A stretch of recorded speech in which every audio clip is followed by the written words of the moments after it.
The elements are plentiful, abundant in all forms. Control is something tangible, from death until you're born. There is but one eluding us, and we know not whence it came. The consequence eternally makes all of us the same. Ladies and gentlemen, welcome to Source Material. We are at our 218th episode. That's right, 218 episodes right here on the Rattleichin Broadcasting Network. And this, yeah, that's right. It fits. Boy, oh boy. Well, okay. So this week we have jumped into the realm of another company crossover. This is actually the second one we've done. Last week was Dark Horse and DC doing Batman, Hellboy, Starman. This week is Boom Studios in DC coming at us with Green Lantern and the Planet of the Apes. So joining me on this cross-company journey, Mark Radulich, the Rattleichin Broadcasting patriarch. Sir, are you ready to talk some Planet of the Apes and some Green Lantern? Oh, yes. Better than Tarzan on the Planet of the Apes. I don't know if it's better than Kong on the Planet of the Apes. We'll find out next year, possibly. I'm really curious. I just want to ask real quick. Yes. Are you a Planet of the Apes fan? Is that something that you've have you watched those movies and know a lot about them? And I mean, I've not the old ones. Okay. I've only watched the new trilogy and the Tim Burton atrocity. Okay. Well, I know this is our set. Yeah, you said Tarzan, Planet of the Apes, and I just had flashbacks of the nosebleeds that we got trying to discuss Baby Darkseid and Tarzan, and there was time travel, and it was just syphilis showed up. Gosh, that was a rough one. Well, hopping in here, we've drafted him from the Casual Heroes, Gavin Napier. He has joined us here. Gavin, are you excited to talk about Planet of the Apes and Green Lantern coming together here? For the first time in my life, I regret volunteering to discuss something Green Lantern. Well, I can't wait to talk about that. Cannot wait to talk about it. All right, so Mark, why in the hell are we doing this book this week? Well, this is another one of our tossed salad and scrambled eggs weeks where nothing matches. It's all a jumbled mess. Tomorrow, I won't even be around. The Damn You Hollywood will be taking place. It'll be Robert Winfrey, Alexis Hannah, and young Jason Teasley, this little boy. Coming up in the podcasting. Can't wait. Yeah, our mascot, chipper young Jason Teasley, will be reviewing Pet Cemetery while my wife and I are at Whitesnake. And then Wednesday, I don't have my schedule directly in front of me, but we got something else going on that doesn't match anything else. Okay, so just random. You didn't have any... It's Twar. Hell, that's what we're doing. Oh, yeah. Hold your heathen hammer high, ladies and gentlemen. Right. My goodness. And then on Thursday, I'm going to see Avengers. Fuck all y'all. Oh. It's just, so this has been on the list of things I just wanted to do. I saw that this was a thing back when it was coming out issue by issue, and I was like, oh, that seems like a fun title to read. And so we waited, and we were actually supposed to do it a lot earlier than this, but stuff came up, and we like to synergize here in the Rattleichin Broadcasting Network. So this got bumped to a week where there was nothing else going on.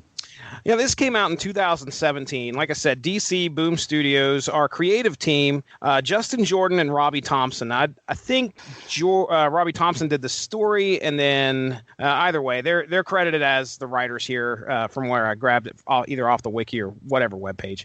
I cite my sources, as you can see.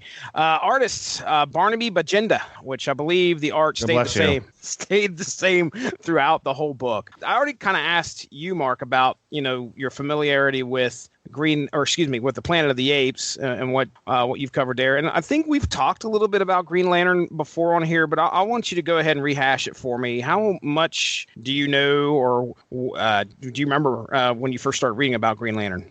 I read Green Lantern comics hither and thither as a kid. I would say I read it in the late 80s to early 90s, and then I don't think I read consecutive issues. Certainly once we got to the New 52 and all of that, I had to go back and read some of that stuff. I did not read it as it was coming out. Okay. And Okay. Green Lantern is just one of those characters I was immediately drawn to just because of his look. He looked cool to me. I like the idea of having a magic ring that you can turn into a machine gun, or an axe or whatever. So, Even a boxing glove. yes. And I like, and except for Kyle Rayner, who I thought was a little fegala. No, just not gay, just merry. I like. He was an artiste, sir. He was an artiste. Yeah, oh yes, he was. I even like Guy Gardner, and I like Jon Stewart. I would say in recent years, the most familiar I am with Green Lantern would be from the Justice League cartoons. Okay. And that would be the ye old Jon Stewart. Got it. Gavin, let's talk about Planet of the Apes first for you. Did you watch the old movies? Are you a fan, or what's your thoughts here? The first couple with Charlton Heston, as they got into the multiple sequels, I didn't really keep up with them, didn't really have any interest in tracking those down. I didn't mind the Tim Burton movie for the era that it was in, and given how campy the originals were, I thought Tim Burton probably took it a little too seriously, but for the early 2000s and what they were trying to do, I didn't mind it. Certainly nothing I'm going to go back and watch again. The modern remakes of the movies, I did enjoy those until the last one. Didn't really enjoy the last one. It felt a little hokey and predictable to me. If you couldn't see where Woody Harrelson's character arc was going, then you've apparently never seen a movie in your life. But aside from that very obvious narrative, I enjoyed the newer movies as well. So yeah, I'm familiar with Planet of the Apes. I like the mythology. I'm well versed enough to make a reference here and a reference there. Not my favorite property by any stretch of the imagination. It's just sort of there for me. Yeah, I think we're all just probably about on the same level. I don't think I finished the franchise yet, the newer franchise. I've wanted to. I just haven't had a chance to sit down and watch. I think I watched the second movie, and I haven't watched the final one yet. The third one works best if you can't sleep. Okay, all right. And then I think I remember watching the very first with the Charlton Heston, the very first one, and I remember watching that one when I was very young. I've never went back and revisited it. I just haven't had the chance. There's a lot of people that are big fans of the Planet of the Apes franchise. I'm not one of them. It's nothing I hate. It's just I don't know the characters, and what we find and what I remember is there's established characters in that universe. I unfortunately had to go to the wiki sometimes to figure out, okay, what's this person's motivation? Where did they fall at in the series and in the movies, and who were they? Specifically, I mean, like right off the bat in this book, there's mention of this guy by the name of Taylor, and I had to go to the wiki. I'm like, okay, I recognize the name. That's obviously Heston's character, right? Yes. I'll take that as a yes. Yes. Okay. So yeah, I had to go and do a little bit of research. But all right, aside from that, Gavin, Green Lantern, sir, please give us a little bit about your history with that character. Actually, Green Lantern and Dead Man were my introduction to comic books when I was probably 5-6 years old. Both series at the time were being drawn by Neil Adams.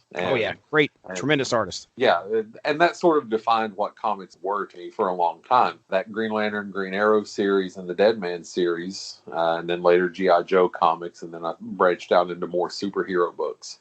But Green Lantern has, from the word go, always been at the very top of the list of my favorite characters. Didn't really enjoy what they did in the early 90s when they started to age Hal Jordan, but we did get the classic Emerald Twilight storyline out of it. And I never did care for Kyle Rayner. I like what they've done with him more since he moved on from being an actual Green Lantern and embraced the other parts of the spectrum and gives him a little bit more well-defined character on his own rather than being just another Green Lantern. I do like Guy Gardner. I like Jon Stewart. A lot of the weird space Green Lanterns I'm a big fan of. I really don't care for Simon Boz. Can do without him. But even Robert Venditti's work on it after Jeff Johns sort of stepped away after his what would become the seminal run for Green Lantern through the years. I think Robert Venditti followed that up very nicely and established some more of his own and did a good job fleshing out that universe. I haven't really kept up with it since Grant Morrison has taken over. I read the first couple of issues, and as one would expect, it's super weird. Yeah. I haven't kept up with Grant Morrison's run. At some point, I'm sure I'll check it out because I love Green Lantern, and Grant Morrison's version of weirdness can be super fun at times. Mm-hmm. So we'll see. But Green Lantern he's a staple of comic book books for me. Anytime I have an interest in comic books, it's one of the first things I check out and see what I've missed. Yeah. So we may rely on you for a little bit of knowledge in regards to the property Green Lantern and some of the characters and stuff. I know most of who shows up in here. Bear with me if I have to ask you some questions. So, all right. Well, let's go ahead. We'll get into the synopsis here. Really? Okay, so like I said, this came out in 2017, all right? Our core characters in this book are the ones we are pretty familiar with, where we have, when I'm talking the DC side anyway, we have Green Lantern, we have some of the Lantern Corps, which includes Guy Gardner, Kilowog. I want to pronounce her name as Arisa or Arisha. There's also some of the familiar names from the Planet of the Apes world. Cornelius, General Ursus, Dr. Zaius, I think is his name. Zaius, Dr. Zaius. Dr. Zaius, Dr. Zaius. Dr. Zaius. Damn it. Taylor, like I said earlier, and Nova, and Zira, I think. Zira is her name. So if you recognize those names, you're a Planet of the Apes fan, those characters are in this story. All right, synopsis time. When a powerful lantern ring is activated by an ape called Cornelius on the planet of the apes, Sinestro makes a plan to cross into that reality to acquire it. However, this universal ring also sends waves alerting the Guardians of its awakening. When Hal Jordan attempts to stop Sinestro above New York, they both are thrown into the Planet of the Apes world through a portal. They arise with no powers as the universal ring is feeding off of their rings. The Guardians then send Kilowog, Guy Gardner, Arisha to find Hal and stop the potential threat of the universal ring. The only problem is Cornelius has donned the ring and is amassing an army of humans and apes to face the oppressors by Dr. Zaius, General Ursus, and the army of Ape City. And for a little spice, throw in some Red Lanterns, Gorilla Grodd, and a dash of Token. Can Hal and his friends from the Green Lantern Corps stop Cornelius before he is driven mad by the Universal Ring with thoughts of destroying the world? Planet of the Apes, Green Lantern aims to scratch that cross-property itch you didn't even know you had. So there's my synopsis. Very, very truncated.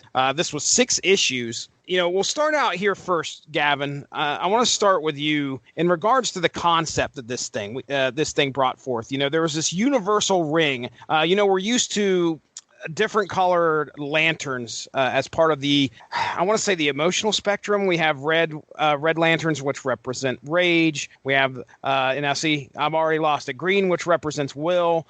Yellow, which is Sinestro. His lantern or his ring, I guess, represents fear. Now we have this universal ring that they've thrown in as, the big reason why everybody has to get together. And that's why I mentioned Token, because when you put this thing on, it almost corrupts you, and you're able to turn into whatever lantern you want. I mean, you could be a Red Lantern, you could be a Green Lantern, whatever. What do you think of the concept of this book? At the outset. Lazy, horrible, one trope after the other. It's a retread of everything that Green Lantern has overdone through the years. Really? It felt just so completely unoriginal to me that 5-6 pages in, oh great, here's this super powerful weapon that the Guardians didn't tell anybody about, and now the Green Lanterns are mad at the Guardians, and now they're going to go explore it anyway, and the Guardians are going to give them something that might help, but they can't promise that it will. It's everything Green Lantern has done for decades. Well, I mean, look, you're given the task as a writer to find a reason to cross the Green Lanterns over with Planet of the Apes. So, it's either bring the apes to the DC universe or send the Green Lanterns to the Planet of the Apes universe. And they chose the latter. So, so then the second thing is, but why? So, creating a powerful all spectrum ring for Sinestro to go after makes as, much sense as anything else. I like the idea of the Planet of the Apes universe is in a time loop where it just keeps, a causal time where, it gets to a certain point in time and, it it causes the end of humanity and the rise of the apes to happen, and it just keeps going like that. So they figured, okay, this is a safe place to dump this thing. Yeah. So, what did I think? I think you don't want to do what they did with Tarzan on the Planet of the Apes and over fucking complicate it. It's essentially you want to get to the Green Lanterns, fighting with the apes or fighting alongside the apes or using an ape as a weapon. Who cares? You just want to get there. And so they established a very simple premise, and maybe it's too simple for some, but I mean I thought it was fine. I didn't think it was earth shattering or anything. I thought it was a reason to move the story forward and get to what we're paying money for, which is Green Lanterns and apes. Yeah. This is clearly not Batman, Starman, Hellboy, where it's just completely simple. This seems more intricate and seems to have more of a. I would say it seems more genuine. Yeah, no one punched a Nazi in this one.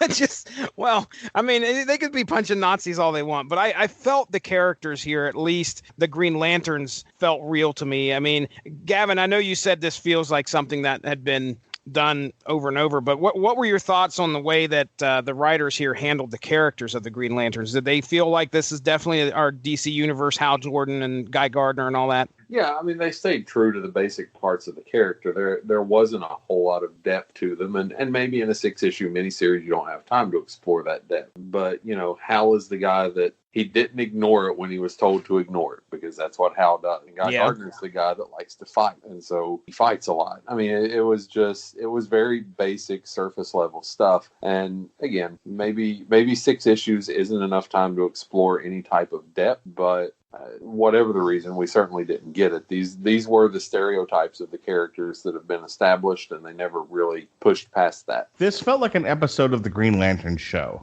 Like, I'm not naming one in particular. I never actually watched the Green Lantern exclusive cartoon, but this felt like an episode, like it could be the episode of a Green Lantern show, where on this episode, Sinestro goes to an alternate universe to find an ultimate weapon, and Hal Jordan chases him, and the Green Lantern Corps go after Hal. That sort of thing. Oh, it's a two-parter. Yeah, this is a season finale, season opener for the cartoon. There you go. That's right. That's kind of what it felt like. It felt like, this week on the Green Lantern show, which is fine. Well, I mentioned Tolkien and Lord of the Rings, Mark. I made a reference to that. Did you get that feel too? Explain. Okay. Well, yeah, one ring to rule them all. Okay. That kind of shined through to me. Like, okay, well, now we have this ultimate ring, and it's corrupting the user. I mean, there were so many times where I was like, this.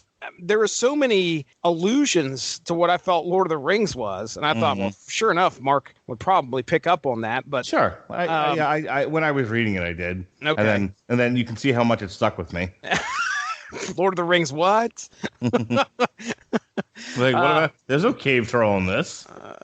Let's talk about our big moments, I guess, of the book, if there were any that stood out to you. Well, I'm going to assume that this book is just entirely outside of canon due to the sheer volume of people that died. It has to be. But, I'm always a big fan of seeing Sinestro put on the green ring, and I feel like, the yellow and black or the purple and black, it's a traditional look for Sinestro, but I always think that he looks really cool in the traditional Green Lantern uniform. So that's always fun for me. Mm-hmm. I'm a big fan of Atrocitus, his cat. So is that his cat? Yes. Oh, holy cow! I had no idea. A big fan of that. I do wish we could have gotten some Chip and Gnort in here with the Green Lantern Corps, but they couldn't squeeze them in. But really, I mean, and it kind of stinks to say this, and I know it's not great material for the podcast, but really nothing stuck out to me other than Cornelius basically becoming what we'd already seen Kyle Rayner become in the White Lantern. So this is something, I know you said it was retread. So that happened. You say White Lantern. Now, White Lantern was, help me out. Tell me where this is at in continuity. The White Lantern was the Right Lantern. It was shortly after the rise of the Black Lanterns, and Okay, this is Brightest Day. Yeah, the antithesis to the black rings, which represented death. The white ring gave life, and it took Kyle a while to figure out how to manage it, how to channel those powers. And at different points, while he was learning how to do that, you would see him turn into the different colored lantern depending on the situation and what it called for. Oh. And other than the fact that the Planet of the Apes White Lantern was drawn with what appeared to be weird nerve endings all over his body, yeah, even the uniform was the same. I went through it on my second read there. Yes, I read it twice just to make notes, though. I can see on my second read. On the second read, you can see as those nerve endings are like, early on, they're just creeping up his arm, and then they're slowly taking him over as the panels progress. Well, it's funny he mentions that because I was not familiar with that iteration specifically of Kyle Rayner. I read a little bit of the Ion stuff, and you and I read the Search for Ray Palmer, where he was a Green Lantern and all of that. I did not see him specifically as the White Lantern. So when I saw, what's the name of the ape that was doing it? Was it Cornelius? Yeah. When I saw Cornelius doing it, I was like, that's actually pretty cool. I like the fact that he'd be having a casual conversation and changing colors. Like, yeah. Like Richard Pryor's horse in The Wiz. I prefer blue. Deep cut reference. Woo. Wow.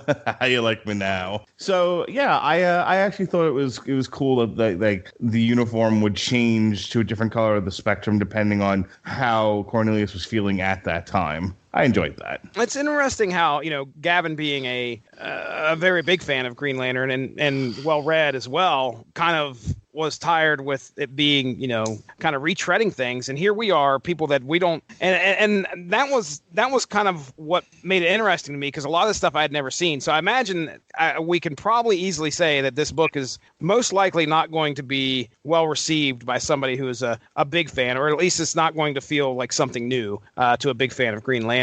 Now, the thing is that I don't know about the apes themselves, the Planet of the Apes and the characters there, if they felt like they were at least handled the way they should have been, or they felt genuine as when the writers took a shot and used them in the story. They felt like what we read of them last time, Mark, in Tarzan and the Planet of the Apes. Did you understand the apes' motivation here, Mark? These damn dirty apes. Yeah, I thought it was a fairly straightforward story. Do they, the apes' starting point is they don't trust humans, and you have this one humanoid type alien who is searching for this weapon, and it's not a long jump to go to, well, if you want that weapon, we're not going to let you have it because you might use it against us, and they would go get it themselves. Mm-hmm. Yeah. Gorilla Grodd. That seemed like a big move to me. I mean, Gavin, were you at least surprised by Gorilla Grodd's appearance and use in this? Well, when Guy Gardner remarked that he knew just the guy to bring along, I had a sneaking suspicion that it was either going to be Gorilla Grodd or Detective Chimp. Detective Chimp. I was hoping for Ultra Humanite. I mean, I would have probably accepted that, but Grodd seemed like the logical thing here. And honestly, I would probably be more interested in a Grodd on Planet of the Apes book than a Green Lantern on Planet of the Apes book. Mm-hmm. Just to see the dynamic there. But again, you can't have a Grodd appearance without Kneel before Grodd. That even Grodd fit into pretty much every possible trope that we have seen with him previously. And I guess that's the one complaint that I had about the book, is I wish that they would have just at some point done something different with somebody. I didn't think they really used Grodd enough. I mean, if you're gonna break out that kind of a character and use him in the story, I feel like there's so much you can do with Grodd, especially if it's like, what if Grodd went to the Planet of the Apes? Like that to me is a hilarious concept, and I would love to see them go a little bit further.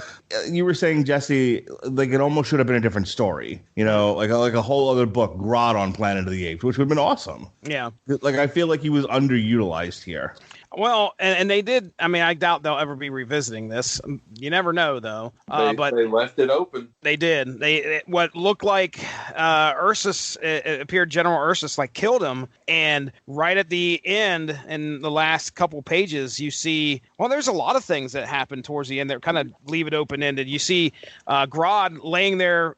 Did he not have power over the apes, or not as much power? Because he was laying there on the table. He was clearly alive. Everybody thought that Ursus killed him, but he was clearly alive, and he was laying there, and the purpose was to take him as prisoner. But either way, Gorilla Grodd's still alive. Then Cornelius, who sacrificed himself to destroy the ring, pretty much, and to try and destroy it and end the threat, does not kill himself either. He ends up on the streets right below the Daily Planet in what I assume is the world of DC. And he's wearing a Green Lantern costume. So I don't know if I missed something there or what. I don't think he wasn't wearing a green ring, was he, Gavin? Nope. I didn't think so.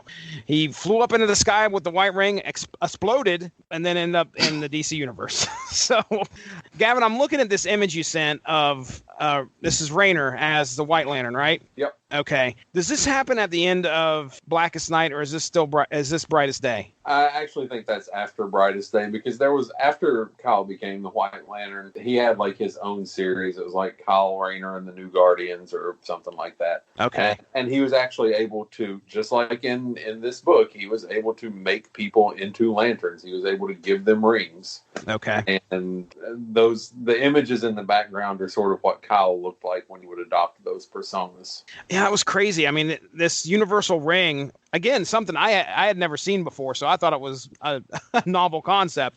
Yeah, Cornelius was just creating rings left and right. You get a ring, and you get a ring, and you get a ring. And he's like, here, and I guess one of the bigger points of the book was when he gives the ring to his, I don't know if they're married in the universe. I have no idea, but Zira, they're obviously in love, gives the ring to her, and she at first resists, but because she loves Cornelius so much, she says, she puts the ring on, becomes a universal ring, Green Lantern or whatever, and I have no idea what they're called, but either way, it becomes Star Sapphire. Star Sapphire? Okay. Yeah, that's right. She does, because she's purple, right? Yep. Okay. She's constantly at odds and feels that what Cornelius is doing is wrong. And then when Grodd takes her as prisoner, I thought that was one of the big moments of this book. In order for Grodd is telling, Cornelius to take the ring off, or I'll kill her. And she has just enough willpower to bring the ring up to her face, and she kills herself, so he doesn't have leverage over her anymore, or over him anymore. Of course, that sends Cornelius in a fit of rage, becomes a Red Lantern, and all, pretty much decides, okay, well, I'm going to destroy the world. Zira killing Mom, herself. I'm leaving. I'm going to destroy the world now. Zira killing herself was big for me, because I didn't expect that to happen. I mean, she straight up blows her own face off. Okay. Any other talking points there, Gavin? Other than everybody dying, no. Okay. I mean, I thought Grodd died. Atrocitus got ripped in freaking half, dude. We open with, a lantern from each part of the spectrum being sacrificed. So, oh, yeah, that's right. Saint Walker, who was the only Blue Lantern, is now dead. Yeah. Gavin's not happy. Mark, talking points, what you got left to say? I enjoyed the story. I was able to follow it more so than Tarzan versus the Planet of the Apes, which gave me a fucking headache. Yeah, I will definitely agree with you there. That was a really rough one to get through. I wonder who did that one. Go ahead, keep talking. But like I said, I thought it was a fairly straightforward enough story. I think if you're like a diehard Green Lantern fan and you're like steeped in the mythology and all of that, yeah, I can see where Gavin is coming from. I'm not going to take that away from him. But for me, for little old me who isn't, who liked Green Lantern as a kid, but didn't, but it has not read as much, it was fine. With these crossovers, I just want to be able to get through them without, wanting to drill a hole in my head. I'm just looking Mission at my notes. accomplished. My notes of Tarzan on the Planet of the Apes have a date of July of 2017. So that's how long it's been since we've talked about that. And I was looking for that's when we did it, July of 2017. That's what I've got here. Notes. Woo, I was in the middle of chemo at that time. No wonder. So I agree with you, Mark. I mean, the good thing is, I guess I didn't have all that baggage from knowing a lot about Green Lantern's history or recent history to where it made me dislike what we got here. I was invested.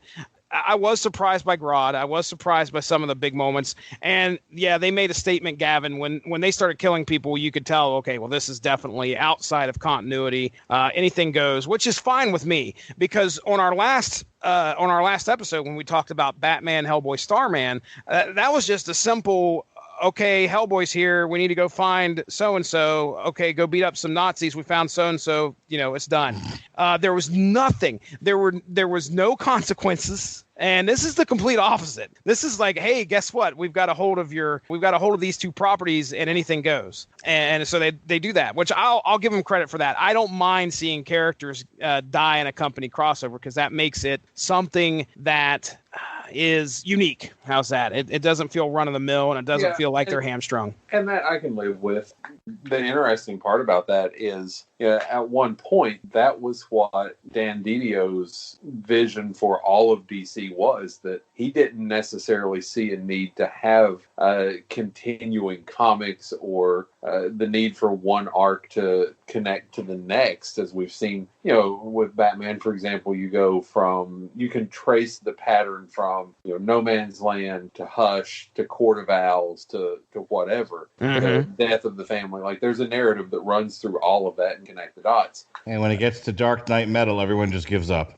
What Dan Didio's vision for DC at one point was, and it may still be, he just hasn't been able to assert it, was that all of the arcs would be like this, like Green Lantern and Planet of the Apes, in that, if you want to kill Batman in this arc, go ahead and kill him. We'll just have a different arc with a Batman story next 6 months. And it would remove the idea of you have to do certain things a certain way, that you can tell any story that you want with any character, and we'll wipe the slate clean and start over with the next arc. And it's okay for crossover. Yeah. It's okay for events. Doing that as your standard operating practice, absolutely not. Yeah, because then things don't mean as much. I mean, we've talked about the death of Superman on here, and how that really kind of opened the doors to, like, okay, well, anybody can die. I mean, you're pretty much coming out and saying, hey, anybody can die at any point. If I were to see Atrocitus get killed at least month after month in the books that I'm getting, that's going to kind of take the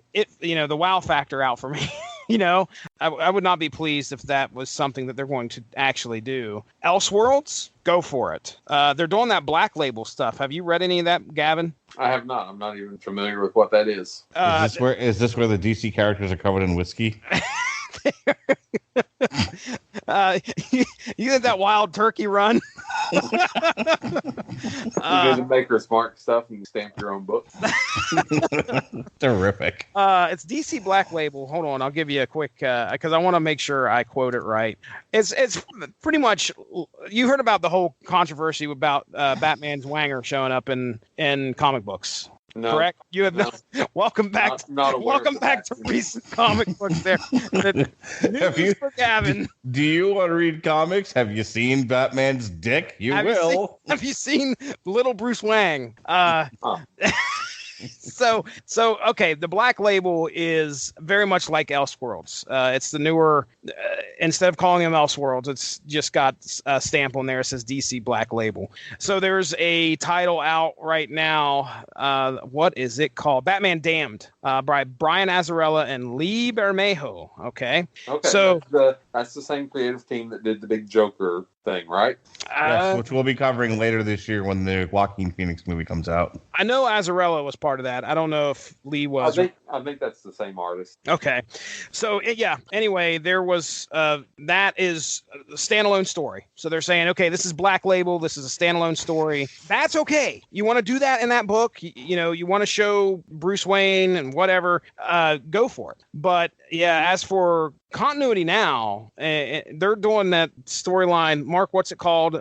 Heroes in Crisis, right? Where supposedly there's been 2 very significant deaths that occurred in that. But again, Is Heroes in Crisis? Is that the arc that was supposed to take place after Doomsday Clock? I believe Because Doomsday Clock is roughly a year and a half behind schedule, it's ruined everything. Tom King, I think, is doing this. Tom King is doing this shit. What did I just call it? Heroes in Crisis. Yeah. Boy, I bet Tom King wishes he was back on the Vision series. He seems to like it over there in DC. I actually heard a recent interview. Go back. How did Doomsday Clock get a year and a half behind? Gary Frank. Which, now, I say that, and it sounds like I'm taking a shot at Gary Frank as an artist. Gary Frank is actually my favorite comic book artist of all time. I think that everything he draws is gorgeous. It strikes the perfect balance between looking very superhero-y and cartoonish versus looking human and realistic. I love Gary Frank, but because his work is so hyper-detailed, it tends to run behind schedule a lot. And the fact that they're trying to duplicate something with the depth and with the attention to detail that the original Watchmen series had, it's a recipe for disaster. But I'll send a couple of pictures to the Facebook chat just so Mark can see some evidence of Gary Frank's work. Yeah, when you on a scale of 1 to Kingdom Come, where does he rank? Talking about Alex Ross, really different style. Now wait. On a scale of Scott Keith to Sam Alex Keith, Ross. you son of a bitch. Sorry, Sam Keith. On the scale of Sam Keith to Alex Ross. He's much closer to Alex Ross. Woo. Okay. Yeah, Mark, to add to kind of what Gavin was talking about there with this Doomsday Clock, you have an artist who takes a lot of time to do that. Then what ends up happening is, just like we were talking about, another arc gets started while this other one's delayed, and then you have continuity things you got to start worrying about. Like, oh crap, we just showed this happen in this book, and we're about to do the big reveal on Doomsday Clock. Do we have to change something up? So you got to change something up. Boom, another delay. So... Okay, so this picture of Superman you sent, this is Alex Ross? That's Gary Frank. Okay. Either way, right, Gary Frank. That's what we were talking about. Yeah, these are really good. This looks like this looks like it was drawn by an adult. and there, I sent along his version of the Hulk. Oh, there's a Hulk for you, man. That's a pretty scary looking Hulk. That's badass. Yeah, I really like Frank. Yeah, that doesn't look like Sam Keith that who took who just stuck his hand in we're covering the Max, like the first 10 issues. That's what's going to happen. Okay, you're gonna push me to where I make you cover the Max with me. Stuck his dick in a jar of paint and smeared it on the page and wrote some dialogue. Yeah, look, it's a Lobo comic. I mean, while we're yelling about comic book artists, can I just say that I would have been happier if Howard Chaykin had been born without hands. I haven't seen a Howard Chaykin in a while. Let me pull this up. You got anything handy? Send us his worst work there, Gavin. Well, that would be pretty much anything. Boy, do I just absolutely hate everything that he's ever done. Well, it's all. Come on, Gavin. I'm looking at some of this stuff. It ain't that bad. Come on, man. I'm looking for the stuff that drove me insane and made me just absolutely loathe him. Send me an example of not bad so I can tell you that it looks like trash. Oh, yeah, sure. I'll do that. Here, this is a Superman. This actually doesn't look half bad. There, click on one of those. Now, apparently that's Howard Chaykin. Why is Superman sniffing glue? Oh, fuck's sake. Okay, and was he supposed to be born retarded in this picture? That's a bit D2D, if you ask me. Oh, come on. That's a little now, Mark, I will tell you that those are truly exceptional, like high-end, top-notch versions of Howard Chaykin's art. Okay. I'm gonna pass along a couple of the more typical, including drawing his renderings of Wolverine. Oh no. That was not too bad. And his tiny circus people hands. This one doesn't look too bad. I mean, he doesn't look retarded. Are you? Wait a second. I'm not on the right Wolverine. Hang on. You're kidding me with that's ridiculous, dude. Come on. Is he holding guns or are those supposed to be his claws? Yes. tiny baby hands. What? His little arms. Look at his So- little arms. So was he shot with a ray gun that gave him Tyrannosaurus Rex arms? Maybe his arms got cut off and they're growing back. I don't know. But if they're growing back with gloves on. But That's amazing. I don't understand what's happening there. But yes, I despise Howard. And his eyes are red, like he's bleeding from his eyes. At least those look like people as opposed to Sam Keith's artwork. Fair. What's up, Cole? He's looking at this. Look at the tiny baby arms on Wolverine. Look at that. What's going on with his eyes? Can you tell me what's going on with his eyes? You read a Sam Keith book? I hate you, Mark Radlich. You're not the only one. I'm gonna find some more fantastic Gary Frank art. Yeah, the name of the episode is going to be Green Lantern, Planet of the Apes, and Shitty Artists. One great artist and a bunch of the worst things that have ever happened to comics. Let's see. There's Gary Frank's Joker from the current Doomsday Clock series. So they've been promising us this three Joker storyline for like 2 years now. What the fuck? I don't know. I got nothing. That's properly creepy looking. Yeah, Gary. I feel like Gary Frank understands the human anatomy pretty well. Through the years, he's drawn pretty much everyone. You can find just about any character from Gary Frank. I really like his Shazam as well. That's a good looking Shazam. Did you see the movie yet, Gavin? Nope, I have not. You don't want to, or just haven't had the time? It takes a lot to motivate me to see a DC movie. Okay. I mean, it's really it takes a lot. I liked it. I was going to say, well, what I said to Robert on the podcast, and it got a little muddled because Robert turned into Jeff Harris on me. It wouldn't let me get a fucking... I couldn't tell you were getting annoyed at all. No. It didn't come out on the podcast? Okay. No, not at all. I could not get a thought out. But yeah, I would say with the exception of Justice League, which was sort of an aberration, pretty much since Wonder Woman, everything's been a hit. You know, they've done really well with it. Now, your individual tastes may vary, but for the most part, Wonder Woman, Aquaman, and Shazam were all quality products that didn't have a tremendous amount of production issues from the get-go, unlike Justice League and Suicide Squad did. With that being said, if you're asking me to rank them, I mean, it's hard. They're very different films. Would you say it's top 5? Of the DC films since Man of Steel? Starting with Man of Steel. Well, yeah, it would have to be. There's only been like 6 movies. So it's not last. I mean, Man of Steel, BVS, Justice League, Wonder Woman, Suicide Squad, Shazam, and Aquaman. It's 7. So I would put it in the top 5, yes. Okay, all right. Well, Gavin, I probably wouldn't have gone and saw it if I didn't have a kid that was kind of excited about it because of the trailer. So, I mean, it wasn't a complete waste of my time, in my opinion. But how hard? Do you go see movies a lot? Not as often as I would like, but okay. I will definitely be there opening night for Avengers. Yeah, I think there's a lot of people with that plan for sure. Oh, already got my ticket. Yeah. But my issue with Shazam more than anything right now is just how bad he looks in the suit. It looks not good.